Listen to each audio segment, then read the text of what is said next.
Hello and welcome to daily news analysis of Indian Express. आज तारीख है 24 अगस्त। So let's get started. So as you all know, yesterday we achieved the historical feat to land on south pole of the moon. Okay, तो सी पूरा newspaper इसी से भरा हुआ है आज का। But the thing is, you just need to think from your UPSC point of view. Okay, कि इस अचीवमेंट से क्या बेनिफिट होंगे हमें ओवरऑल। ठीक है, एक तो हमने जो टेक्नोलॉजी डिमॉन्स्ट्रेशन किया है, तो इससे आपकी जो ग्लोबल रेपुटेशन बढ़ती है, उससे आपके पास इंटरनेशनल कोलैबोरेशन के चांसेस आते हैं। ऑलराइट, ये मोटिवेट करेगी हमारे यहाँ पर जो ब्रेन ड्रेन हो रहा है उसको रिवर्स करने की। Alright, then there are several socio economic benefits जो हम लोग इस तरीके से अपनी जितनी ज़्यादा हम स्पेस टेक्नोलॉजी को बेटर कर सकें। ऑलराइट, फिर there are chances of future missions, further explorations, okay, to moon, sorry, to Mars, Venus and so on, जैसा कि कल इसरो चेयरमैन ने कहा भी है।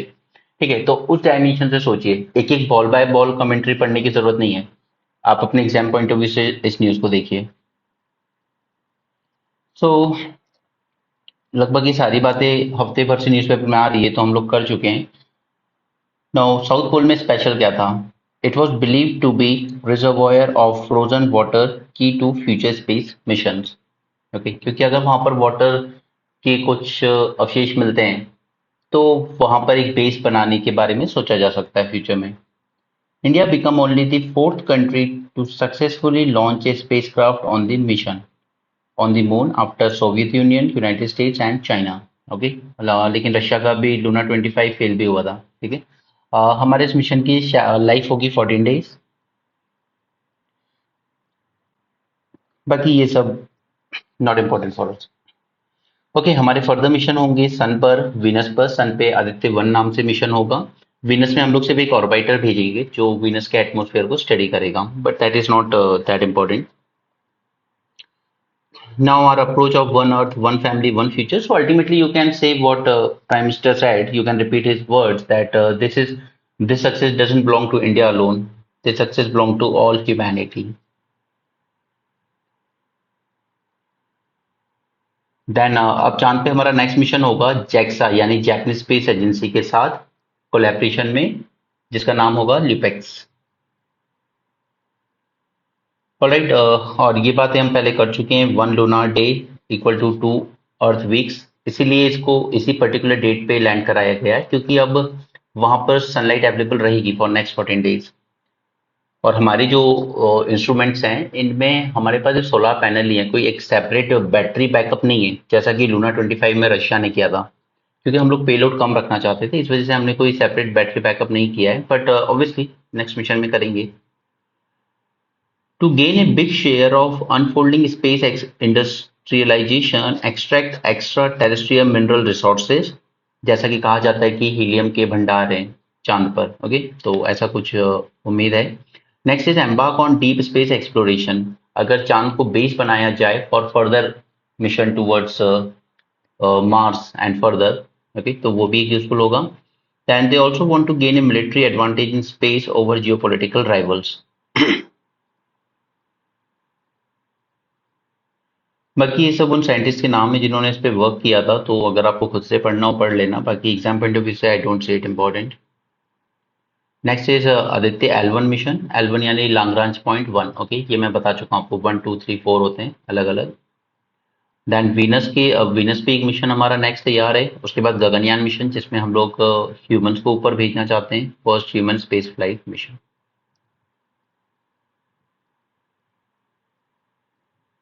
ये तो फालतू की न्यूज़ है, मैंने इसको ऐसे हाईलाइट कर दिया था कि अगर वाइफ परसिस्टेंटली इंसिस्ट करती है कि फैमिली से अलग रहना है, तो वो भी एक तरह की क्रुएल्टी ही मानी जाएगी, ऐसा हाई कोर्ट का कहना है।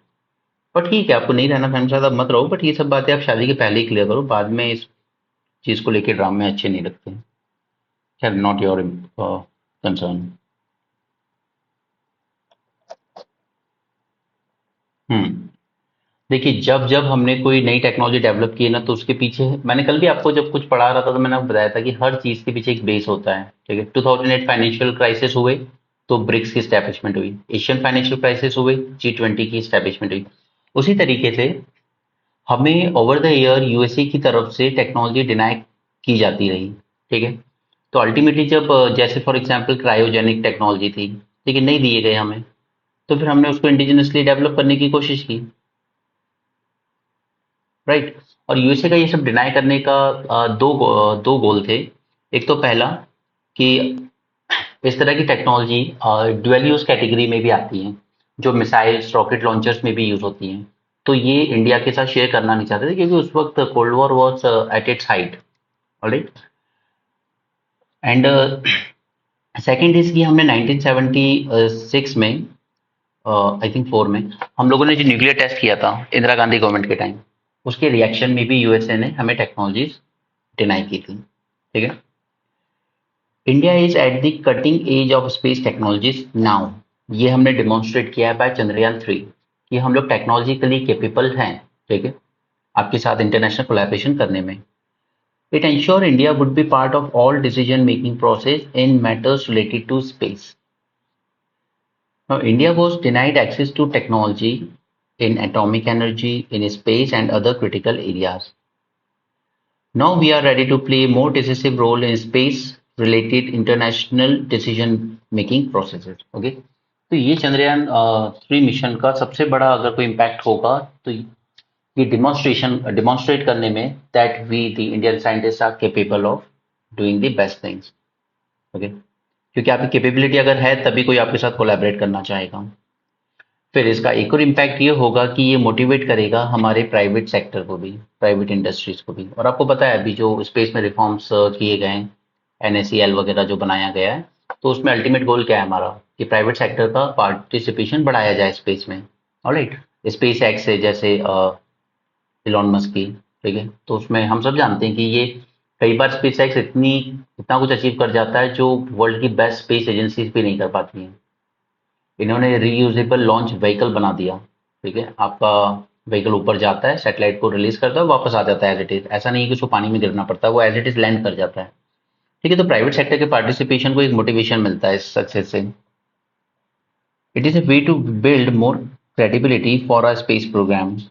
The number of aeronautical engineers or other kind of talents who would stay back in the country now. A technology demonstration for future moon mission. It is a boost for private space entrepreneurs in India and a cost-efficient and highly reliable space-grade hardware that Indian space industry ecosystem had supplied to this mission would advance investors' confidence. क्योंकि ऐसे mission कभी investors के बिना होते भी नहीं है, इसमें बहुत बहुत हाई कॉस्ट आती है। ऑलराइट, फिर अल्टीमेटली वही सब बातें हैं। It will expand the knowledge of lunar ice because this south pole is full of craters and deep trenches. तो ऐसा माना जाता है कि शायद यहाँ पर वाटर के एंशियंट वे में ही सही, बट वाटर के कहीं ना कहीं रिजर्वायर रहे होंगे कभी। नो, ये वाटर होना इंपॉर्टेंट क्यों है मून पर? Because scientist are interested in ancient ice because they could provide record of lunar volcanoes, material comets, and asteroid delivered and origin of oceans. And ultimately, अगर होता है वहां पर water, तो it can be broken down to produce hydrogen for fuel and oxygen to breathe. Okay, and ultimately lunar mining helium की वो भी एक possibility है। ठीक है, नेक्स्ट सेम बात ही है सब कुछ, बस अगर आपने एक बार अपना एक स्ट्रक्चर दिमाग में रख लिया कि इसके क्या बेनिफिट हैं, फ्यूचर बेनिफिट स्पेशली, बस वो इसी तरह के क्वेश्चन आपसे यूपीएससी पूछेगा। बट फिर भी न्यूज़पेपर में आया तो कवर करवा देता हूँ। Now India's rise as a space and technology power house amid her assertion for a seat at global height table, conducting chemical and elemental analysis of lunar soil and rocks। ये काम है हमारे lander का and rover का। ठीक है, lander module ये काम करेगा chemical, thermal and seismic measurement of moon surface for future missions. ISRO has already sent a orbiter to Mars in 2014, जो मॉम प्रोजेक्ट किया था हमने। And now there are plan to study the sun and Venus and send human to space, यानी कि Gaganyaan mission. Few more things like K Sivan, the ex ISRO जो Chandrayaan 2 mission के time पर head थे, he said now it is time for India to look beyond frugal engineering and think big। ठीक है, frugal मतलब होता है जुगाड़, काइंड ऑफ जुगाड़ कल्चर, या आप कह लीजिए कि हम लोग जो एग्जिस्टिंग टेक्नोलॉजीज हैं उन्हीं को रिवर्स इंजीनियरिंग करके अपने में यूज करना चाहते हैं। तो ये कह रहे हैं कि अब इस फ्रुगल इंजीनियरिंग से मूव ऑन करके हमें खुद अपनी बेस्ट टेक्नोलॉजीज डेवलप करनी होंगी। अब देखिए, जैसे मैंने आपको लॉन्च व्हीकल में बताया कि रशिया ने हमसे ऑलमोस्ट 20 दिन बाद लॉन्च किया था, फिर भी उनका हमसे पहले क्यों पहुंचा? उसका सबसे पहला रीजन क्या था कि उनके पास पावरफुल रॉकेट था जो लॉन्च कर रहा था। ठीक है, इसरो टुक नियरली 6 वीक, जबकि चाइना का Chang 5 it just took a week. और जबकि 1969 में जो अपोलो 11 मिशन गया था, जब पहली बार इंसान चांद पर गया था, it took just 4 days. Okay, वजह क्या थी? सिर्फ powerful rocket. Okay, so first thing we need to work is we need bigger budget and more powerful rocket that can arrive quicker with heavier payload. Okay, Russia ने अपने यहाँ पर जो रखे थे इंस्ट्रूमेंट, उनमें बैटरी सिस्टम भी लगाया था ताकि वो साल भर काम कर सके, not just 14 days but through out the year. लेकिन हमने वो चीज नहीं लगाई, हमने सिर्फ एक सोलर पैनल लगाया कि 14 डेज काम कर जाएगा, क्योंकि हम उतना पेलोड कैरी नहीं कर सकते थे हमारे rocket. So this is the first thing that we need to do. Alright, we need to develop those powerful rockets who can carry more fuel and higher payload. Alright, now the massive scale of resource needed and the market must contribute to it, not just the government. ऐसे projects में अब जैसे space x है, जब इस तरह के projects करता है तो कोई गवर्नमेंट उसको फंडिंग दे रही, इन्वेस्टर्स फंडिंग देते हैं कि कल को इससे कुछ बेनिफिट होगा तो रिटर्न हाई आएंगे। ओके, लेकिन हमारे यहाँ या ओवर वर्ल्ड ओवर भी प्राइवेट सेक्टर्स में ज्यादा इंटरेस्ट नहीं लेता है, क्योंकि बहुत रिस्की होता है स्पेस प्रोजेक्ट्स। इस रिस्क की वजह से प्राइवेट इन्वेस्टर्स में इंटरेस्ट नहीं लेते। बट अगर आपको ऐसे बड़े प्रोजेक्ट्स करने हैं तो आपको प्राइवेट सेक्टर की मदद लगेगी, सिर्फ गवर्नमेंट बजट अकेला नहीं कर सकता। ऑलराइट, सो फर्स्ट स्टेप तो हम इसमें ले चुके हैं कि हमने प्राइवेट सेक्टर को स्पेस में अलाउ कर दिया है। Second is, space activity was state-owned and driven by consideration of nationalism अब तक, okay? But now it will be driven by commerce. Private sector has emerged as a much bigger player than state. आप देख रहे हैं काफी सारी जो, चाहे Amazon हो, स्पेस एक्स हो, ठीक है, इन लोगों ने अपने अपने बड़े सैटेलाइट प्रोजेक्ट्स लगा रखे हैं, लाइक स्टारलिंक्स। ऑलराइट, गूगल भी लेकर आया था एक बलून प्रोजेक्ट। राइट, तो इनका गोल क्या था कि पूरे अर्थ के अराउंड ये इतना सैटेलाइट्स जो फ्री ब्रॉडबैंड इंटरनेट देना चाहते थे सैटेलाइट्स के थ्रू। ठीक है, तो प्राइवेट सेक्टर अब इसमें अपना कॉमर्स के पॉइंट ऑफ व्यू से देखता है। ये सिर्फ अब नेशनलिज्म की बात नहीं रह गई है कि हम अपनी पावर डिमॉन्स्ट्रेट करना चाहते हैं कि हमारी टेक्नोलॉजीज कितनी अच्छी हैं। और now privatisation alone is not enough, it will need international collaboration, so that's the third point. क्योंकि ये प्रोजेक्ट्स इतने बिग बजट होते हैं कि ये कोई अकेला कर भी नहीं सकता, ना कोई अकेली गवर्नमेंट, ना कोई अकेला प्राइवेट सेक्टर। ये इंटरनेशनल कॉपरेशन से ही हो सकता है। There was a reason India had to rely on frugal innovation, because हम पर टेक्नोलॉजी सैंक्शन लगे थे after that first nuclear test in 74। Okay, शुरुआत तो इंटरनेशनल कोलैबोरेशन के साथ ही हुई थी। हमारी फर्स्ट सैटेलाइट आर्यभट्ट को लॉन्च भी शायद यूएसएसआर नहीं की थी, राइट? बट ये कोलैबोरेशन सारे टूट गए जब हमने अपना फर्स्ट न्यूक्लियर टेस्ट किया 1974 में। ठीक है, इसके बाद हमें टेक्नोलॉजी भी डिनाई कर दी गई। No, most of the sanctions are now gone. अब कोई सैंक्शन नहीं है, thanks to 2005 India US civil nuclear initiative. और इसी को लेकर मनमोहन सिंह ने कहा था जब उनका टेन्योर खत्म होने पे था कि I will be remembered for this India US nuclear deal. Okay, तब लोग समझ नहीं पाए थे कि क्या है ये डील, क्योंकि आम आदमी को समझ में आता भी नहीं था उस टाइम। एनीवे, तो हाँ, अब कोई सैंक्शन नहीं है हम पर। दूसरा, हम लोग अब पार्ट बन चुके हैं उन सब ग्रुपिंग्स का जो हमें टेक्नोलॉजी डिनाई करती थी, जैसे मिसाइल टेक्नोलॉजी कंट्रोल रिजीम, जो आपके रॉकेट्स की रेंज को लिमिट करती थी 250 किलोमीटर तक। Okay, it also regulate the trade and in space technology. Wassenaar agreement, जो कि है ड्वेल यूज टेक्नोलॉजी से रिलेटेड। ऑलराइट, देन हमने ज्वाइन किया है आर्टेमिस अकॉर्ड भी, which set a non binding space use principle. Then the massive cost of space. No country, not even the US or China, can be an effective space player when they act alone. Okay, so these are some 5-6 points जो आप एक अच्छा answer बना सकते हो। Alright? अब हमारा अगला मिशन होगा जापान के साथ, ल्यूपेक्स। ठीक है। अभी तो काफी सारे करेंगे, Chandrayaan 4, 5, 6 and so on. Chandrayaan 1 launch हुआ था 2008 में, जिसमें से एक ऑर्बिटर था। अब देखिए, क्योंकि अब ये मिशन सक्सेसफुल हुआ है ना, तो लॉजिकली अगला मिशन आपका वही होगा कि you need to collect this sample from rock, from moon and come back. Okay, जैसे चाइना ने किया था। ठीक है, तो नेक्स्ट मिशन हमारा जो भी होगा वो प्रोबेबली सैंपल रिटर्न मिशन ही होगा। ठीक है, सैंपल रिटर्न मिशन चंद्रयान 4 होगा, ऐसी एक्सपेक्टेशन है। A spacecraft that can collect samples from the moon surface and return to Earth, तो obviously इसमें और भी complex technologies यूज होंगी। China did a sample return mission with Chang'e 5 in 2005। अब LUPEX के साथ हमारा जापान के साथ कोलैबोरेशन है ल्यूपेक्स मिशन को। It will explore the polar region of the moon, venturing into the permanently shaded region. अब ये जो आपको पता है कि 1/3 मून या ऑलमोस्ट हाफ हम लोग को नहीं दिखाई देता है, वो हमेशा डार्क में, क्योंकि टाइडली लॉक है वो अर्थ के साथ। ठीक है, तो उस आधे पे कभी सनलाइट पड़ती नहीं है, तो परमानेंटली डार्क रीजन है, तो उस पर एक्सप्लोर करेंगे अब। 1/2 of the moon never faces the sun. ठीक है, तो अब जब उस पर सन फेस ही नहीं कर रहा, तो ऑब्वियसली सोलर पैनल वहां काम नहीं करेंगे, तो हमें ऑन बोर्ड बैटरी यूज करनी होगी इंस्ट्रूमेंट्स में। Next is LUPEX is planned to investigate the abundance of water in the polar region.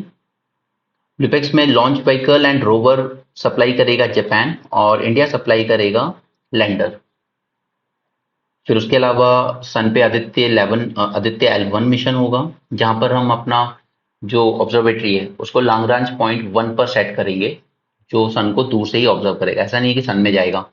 It will observe the sun from a distance of 90 million kilometers.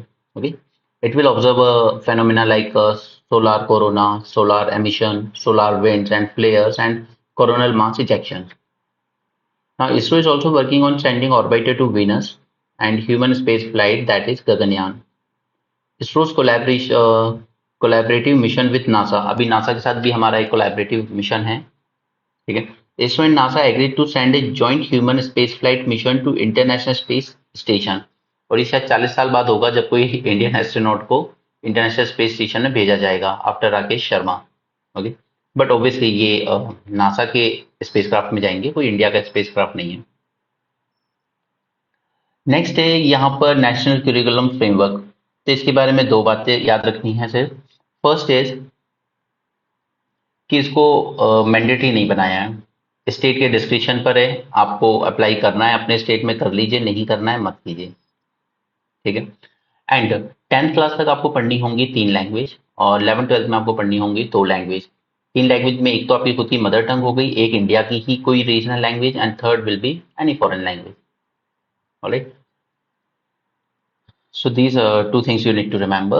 National curriculum framework mandate teaching of 3 languages including 2 Indian language in class 9-10 and 2 languages including 1 Indian language in class 11-12। Okay, मतलब दोनों ही category में आप एक foreign language सीख सकते हो। Okay? पुराना जो प्रोविजन था उसको इन्होंने डायल डाउन कर दिया है कि कहा गया था कि 12th क्लास में एनुअल की बजाय सेमेस्टर सिस्टम इंट्रोड्यूस किया जाए, ताकि बच्चों को 2 बार मौके मिले 12th क्लास में। ठीक है, और फिर जो भी आपका बेस्ट स्कोर हो आप उसको रिटेन कर सकते हो, they will be allowed to retain their best score. But अभी कुछ स्टेट्स तैयार नहीं थे इसके लिए, तो इस प्रोविजन को छोड़ दिया गया है।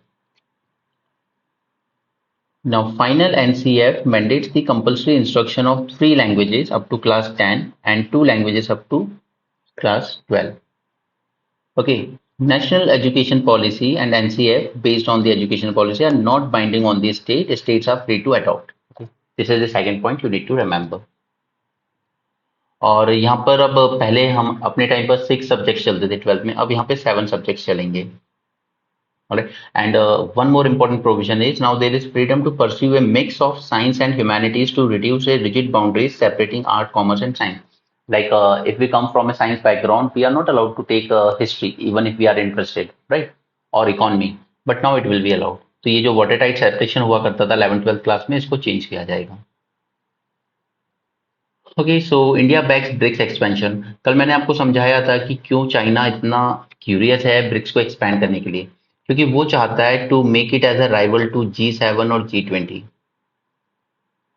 इसलिए वो एक्सपेंशन को लेकर एग्रेसिव है। इंडिया इस एक्सपेंशन को इतना ज़्यादा सपोर्ट नहीं करता था जैसा कि अभी तक माना जा रहा था, बट कल प्राइम मिनिस्टर ने कहा कि नहीं नहीं, हम सपोर्ट करते हैं, आप इसको एक्सपेंशन कर सकते हैं। ठीक है, तो बहुत जल्द हमें अगर ज़्यादा नहीं तो एटलीस्ट 5 मेंबर तो देखने को मिलेंगे, जिनके बारे में मैंने आपको उस दिन बताया भी था: UAE, Saudi Arabia, Argentina, Indonesia, Bangladesh. Okay, now prime minister hope that, हमारे प्राइम मिनिस्टर ये भी कहा है ना कि हम G20 में अफ्रीकन यूनियन को एक सीट दिलवाना चाहते हैं। ओके, और क्योंकि हम अभी उसके प्रेसिडेंट हैं तो इसलिए इंडिया थोड़ा वोकल है इस मामले में कि अफ्रीकन यूनियन जो वर्ल्ड की इतनी बड़ी पॉपुलेशन को रिप्रेजेंट करता है, इतना बड़ा जियोग्राफिकल एरिया है, तो अफ्रीकन यूनियन को एक सीट तो मिलनी चाहिए G20 में।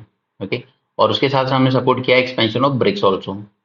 अब ब्रिक्स की इन्होंने एज यूजुअल जो आदत है इनकी, ये ऐसे निमोनिक्स दे ही देते हैं आपको, तो देख लीजिए इसको अपने नोट्स में, कभी यूज करना पड़े तो ये आंसर को इंप्रेसिव बनाएगा आपके। We defined BRICS as building responsive, inclusive and collective solution. और अगर इसको ब्रेक डाउन किया जाए तो breaking the barriers, revitalising economies, inspiring innovation, creating opportunities and shaping the future. तो ये आप याद रख लीजिए और नोट डाउन कर लीजिए अपने नोट्स में, ये आपको आपके आंसर को अच्छा बनाएगा। Okay, let's move on to next. यहाँ पर एक मिसाइल है अस्त्र, इसको टेस्ट किया गया है तेजस से। ठीक है, आपको याद से भी रखना है, it is air to air missile. Alright, तो यहाँ पर सब चांद के बारे में ही है, तो ज़्यादा कुछ नहीं, मुझे जो इसमें नया लगा बस वो मैंने हाईलाइट कर दिया है। Now ISRO will probably find itself in an increasing number of collaborative mission. Okay, क्योंकि हमने डेमोन्स्ट्रेट कर दी अपनी कैपेबिलिटी, तो सभी वर्ल्ड ओवर की एजेंसीज कोलैबोरेट करने के लिए रेडी हो जाएंगी। और next is Artemis programme, NASA ISRO NISAR mission, and recently announced joint human space flight to International Space Station with NASA and joint lunar mission with Japan। तो ये चार हैं जो आप कोट कर सकते हैं कि इंटरनेशनल कोलैबोरेशन जो हम करने जा रहे हैं अगले कुछ प्रोजेक्ट्स पे।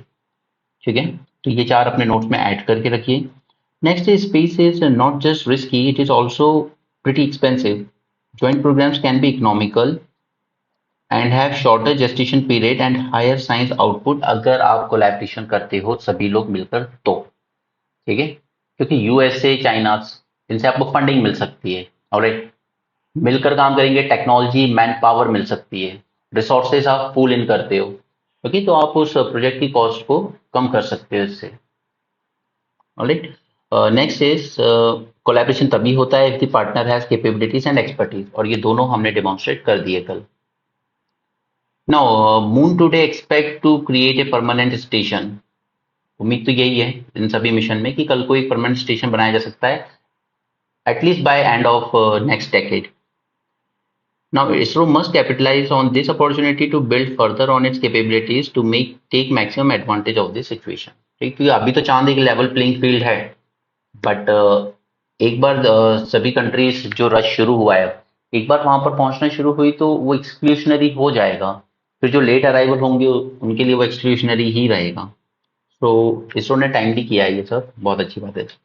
Then Rajasthan gig and platform worker registration and welfare act, ये एक एक्ट आया था, आपको पता है राजस्थान का, तो ये कह रहे हैं कि it should act as a model for other states. तो इन्होंने यहाँ पे लेकर 3 बातें हाईलाइट की है। फर्स्ट इज कि ये जो फी लेविट की जाती है हर एक ट्रांजैक्शन पर, ठीक है, इसमें से कुछ पैसा एक वेलफेयर फंड को जाएगा, यही गिग वर्कर्स के वेलफेयर फंड को। ठीक है, तो ये सिर्फ राजस्थान ही नहीं, ये सभी स्टेट में करना चाहिए, क्योंकि ना गिग वर्कर्स के पास वैसे भी कोई सोशल सिक्योरिटी होती नहीं है।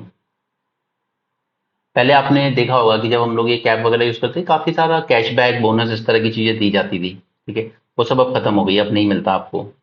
अरे, तो यहाँ पे जो वर्कर्स हैं उनका सबसे बड़ा कंसर्न क्या है, एक तो वेज बहुत लो है। Alright, next is there is kind of harassment, or you can say kind of abuse, okay, both by company as well as customers।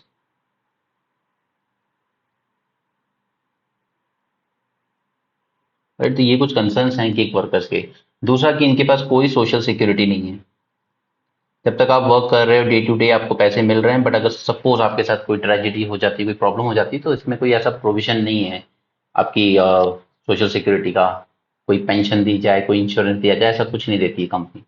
ठीक है, तो this is the second thing. तो इसी को ओवरकम करने के लिए एक वेलफेयर फंड बनाया जाएगा गिग वर्कर्स के लिए। ठीक है, this is first thing. Next is create a tripartite welfare board made up of government, companies and workers to administer the fund। फिर इस फंड को एडमिनिस्टर करने के लिए ट्राइपेटाइट वेलफेयर बोर्ड बनेगा। Alright, now third thing is important, forcing the companies to give up control over transaction level data as it requires the data to reside in a government controlled database with a information system or app। Okay, information sharing part of the act is first step towards transparency। ठीक है, ये एक important चीज थी। बस ये तीन provision आप याद रखिए, इससे ज्यादा और कुछ नहीं जानना है एक्ट के बारे में। But you can always use in your answer that the act, gig worker act for from Rajasthan, it should act as a model for other states. Now let's come to Africa.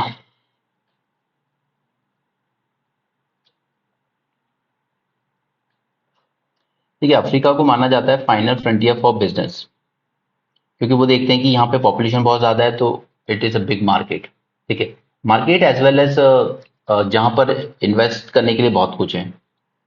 ठीक है, Africa is full of resources, तो investors are always interested into this. And second is they see it as a market as well to sell their products. Okay, ये दो चीजें Africa में सबसे ज्यादा attractive लगती हैं उन्हें, क्योंकि नेचुरल रिसोर्सेज बहुत हैं, माइनिंग वगैरह के स्कोप बहुत है, लैंड बहुत ज्यादा है, और कंपैरेटिवली पॉपुलेशन कम है जितना लैंड है उससे। तो उनको लगता है कि यहाँ पे जो इन्वेस्ट करेंगे तो काफी इजी होगा। लेकिन अभी वो इन्वेस्टमेंट की नजर से ही देखते हैं इसको। But we need to look it from other perspective as a contributor to more inclusive and stable international economic order।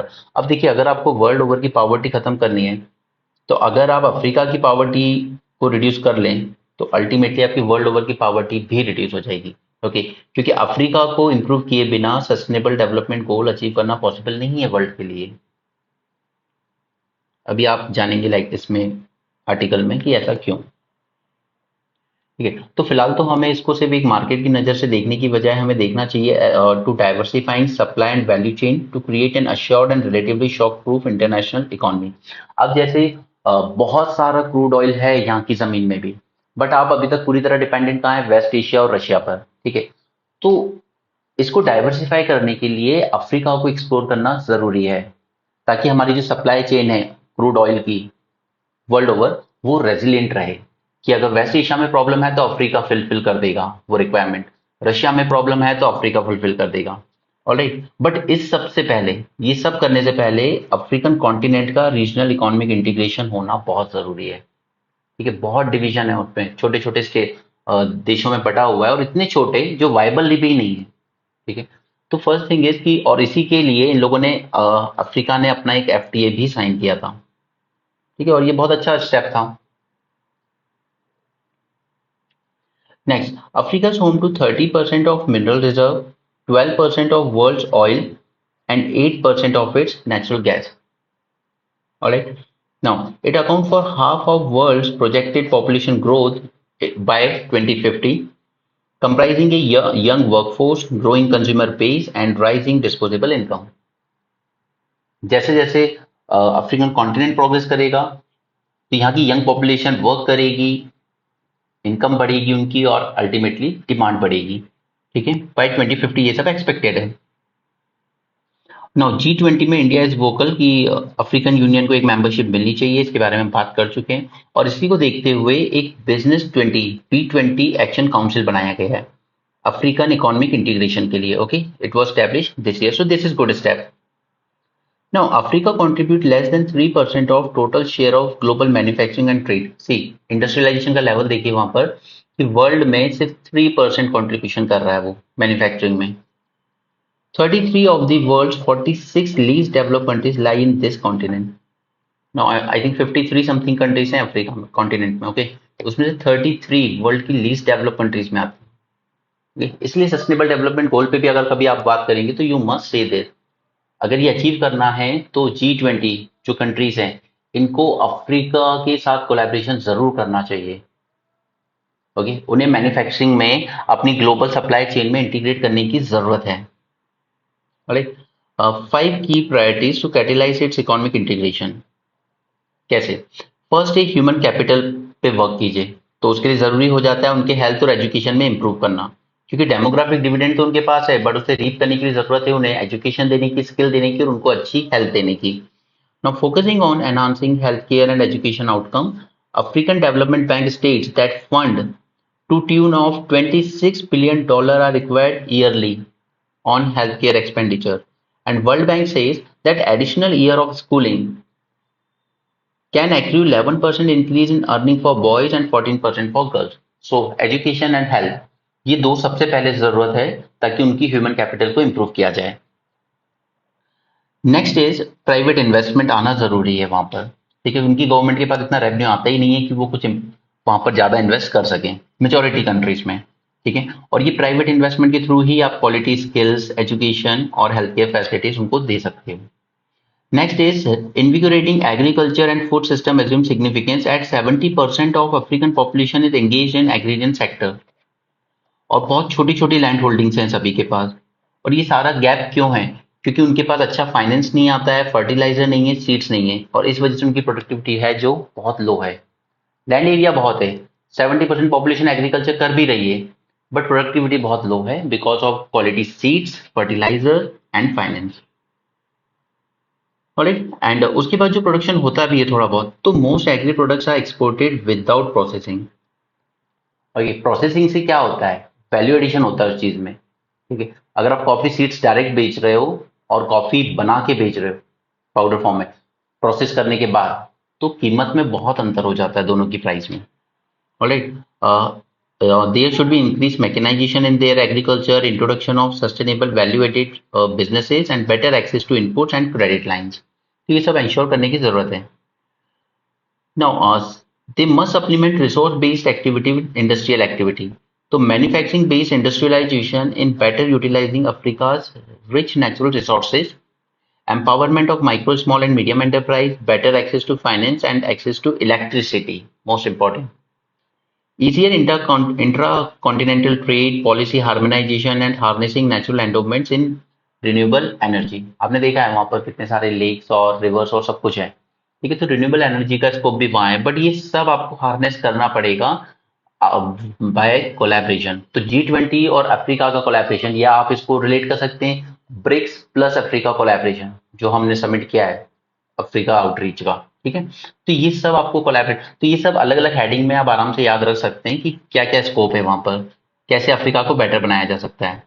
फिर अफ्रीकन कॉन्टिनेंट एफटीए इन्होंने साइन किया है, अब अभी फुली इंप्लीमेंटेड नहीं हुआ है, बट जब हो जाएगा तो it will increase the competitiveness of economies across the continent. It will boost their integration with global value chain. It will attract investment, ठीक है, technology and implementation support from G20 nations. Finally, requires a solid logistical foundation that is digital and physical connectivity. Road, railways, airlines, digital connectivity, इस सब की जरूरत है। ये article वही चंद्रयान पर है, तो अब बहुत इंफॉर्मेशन है हमारे पास उसके बारे में, तो हमें और जानने की जरूरत नहीं है। ठीक है, यहाँ पर कुछ बातें दी है। आर्यभट्ट हमारी पहली सैटेलाइट थी जो हमने सोवियत रॉकेट पे लॉन्च की थी 1975। लूनार फर्स्ट मिशन चंद्रयान 1 2008 में लॉन्च हुआ था। ओके, इसमें सिर्फ एक ऑर्बिटर था, कोई लैंडर या रोवर नहीं था। पहला लॉन्च व्हीकल था हमारा SLV, satellite launch vehicle. It was launch in 1980 from Sriharikota. और यहाँ पे एक एक्सपेरिमेंटल सैटेलाइट थी रोहिणी सैटेलाइट, इसको हमने ऑर्बिट में इंसर्ट किया था, and we became the 6th member to do this. Then Mangalyaan हमने लॉन्च किया था 2013 में।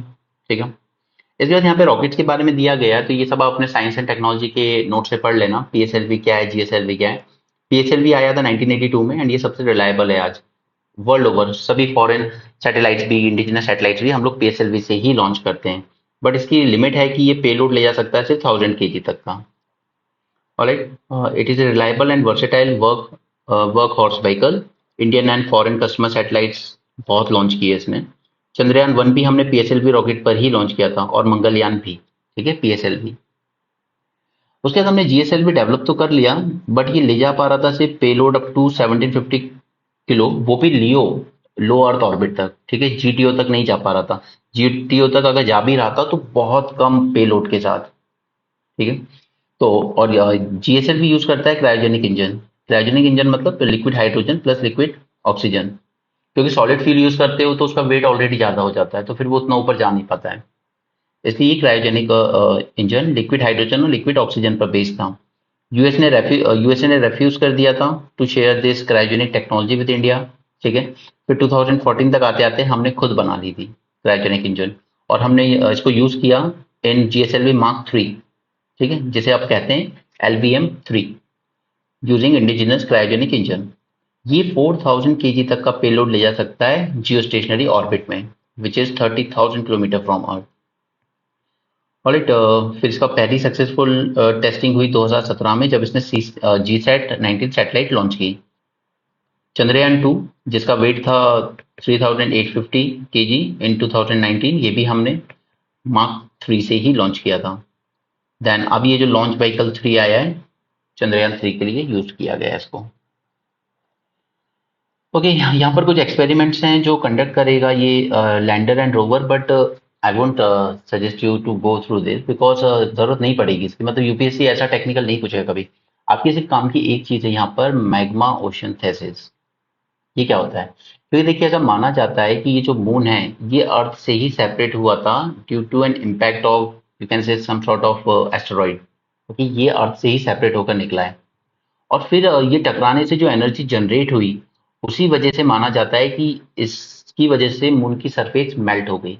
ओके, और इसी को कहते हैं मैग्मा ओशियन हाइपोथेसिस। क्लियर? बस ये वर्ड आपके लिए इंपॉर्टेंट था। फिर यहाँ पर आपको पता है कि रशिया में एक तरह की म्यूटनी शुरू कर दी थी, ये जो वैगनर ग्रुप था, यू कैन से सॉर्ट ऑफ प्राइवेट आर्मी, ठीक है। तो इसके जो बॉस थे प्रिगोजिन, ये कल मारे गए एक प्लेन क्रैश में।